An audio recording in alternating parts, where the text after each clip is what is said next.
अस्सलामु अलैकुम वरहमतुल्लाहि वबरकातहू। अल्लाह तबारक व ताला दे सोहने ते बाबरकत नाम तो शुरू करना जेड़ा तमाम जहाना दा मालक है। ते मेरे सजनों ते बेलियो, की हाल चाल है थोड़ा? तकड़े हो? तकड़िया रहना है, घबराना नहीं है। वेला जियो जिहा भी है ना, इस लंघ जाना है।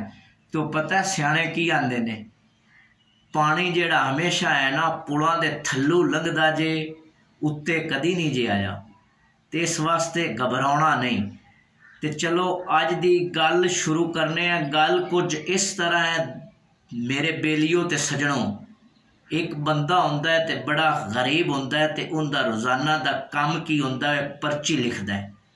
ते पर्ची लिखदा किनू है? वो अल्लाह ताला नू पर्ची लिखदा है। ते पर्ची ते की लिखदा है? ऐ परवरदिगार, मैं बड़ा गरीब हाँ, बड़ा मजबूर हाँ, ते मैनू 1 लाख रुपए की जरूरत है। तो किसी तरीके दे नाल वो तुसी लाख रुपया जेड़ा है ना मेरे वाल भेज दियो।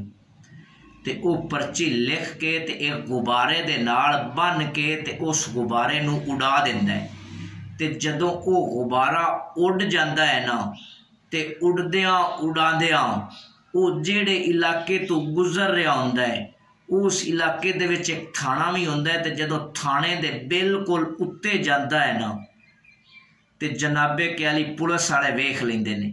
ते जदों पुलिस वाले वेखदे ने ते उस गुब्बारे नू वो पकड़ लेंदे ने। ते गुब्बारे नू पकड़ के नालों पर्ची खोलदे ने ना, ते उनदे उत्ते वो दुआ लिखी होंदी है जेड़े गरीब बंदे ने लिखी होंदी है। वो दुआ होंदी है कि ऐ परवरदिगार, मैं बड़ा गरीब हाँ, मजबूर हाँ, लाचार हाँ, तो मैनू 1 लाख रुपए की जरूरत है, तो वह भेज दो। जदों पुलिस वाले पढ़ते हैं तो बड़ा वो हासा बनाते ने, मजाक बनाते ने कि ये भोले भाले बंदे ने की लिख दिता है। वेला लंघदा जाता है, कुछ दिन गुजरते ने, तो उस गरीब बंदे की रूटीन रोज़ाना की यही होंदी है। तो एक दिन फिर वो पुलिस वाले गुब्बारे नू पकड़ते हैं, तो वही पर्ची ते दुआ लिखी होंदी है। तो उन्होंने पुलिस वालियां नू उस बंदे ते आ जाता है तरस।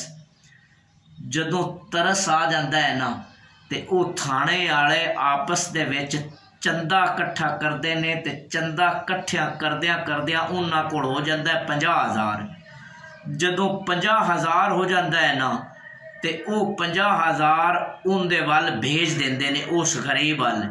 जदों वो पैसे गरीब वाले पहुँच जाते हैं ना, तो फिर हुंदा की है, ठीक 2 दिनों तो बाद फिर वो पुलिस वाले की वेखते हैं कि वह थाने के उत्ते गुब्बारा है उड़ता जाता है। तो उस गुब्बारे नू पकड़ लेंदे ने। तो गुब्बारे नू पकड़ के ते पर्ची पढ़ते हैं ना, तो पर्ची ते लिखा होंदा है, ऐ खालके कायनात, ऐ मालके कायनात, वो जेड़े तुसी पैसे भेजे ने वो तो मैनू मिल गए ने, लेकिन तुसी जेड़े पुलिस वालियां दे हत्थी भेजे ने वो तुसी अच्छा नहीं किया।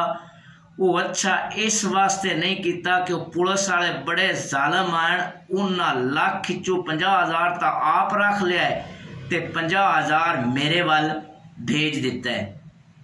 तो उन्हें मेरे नाल बड़ा जुल्म किया है। उस पर्ची ते ये लिखा होंदा है।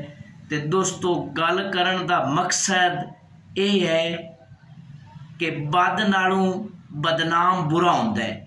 जेड़े ये साडे मुल्क दे महकमे ने ना, ये खासकर पुलिस दा महकमा, ये महकमा जेड़ा ये बुरा नहीं है। इनदे विच कुछ ऐसियां कालियां भेडां ने जिन्हां दी वजह तो ये बदनाम है। वरना ये जेड़ा पुलिस दा महकमा है, ये साडे मुल्क वास्ते, ये साडे मुआशरे वास्ते बड़ा ही अच्छा ते बड़ा ही चंगा है। अगर ये महकमा ना होवे तो पता नहीं साडे मुल्क दे साडे इलाकियां दे हाल पता नहीं की हो जावन।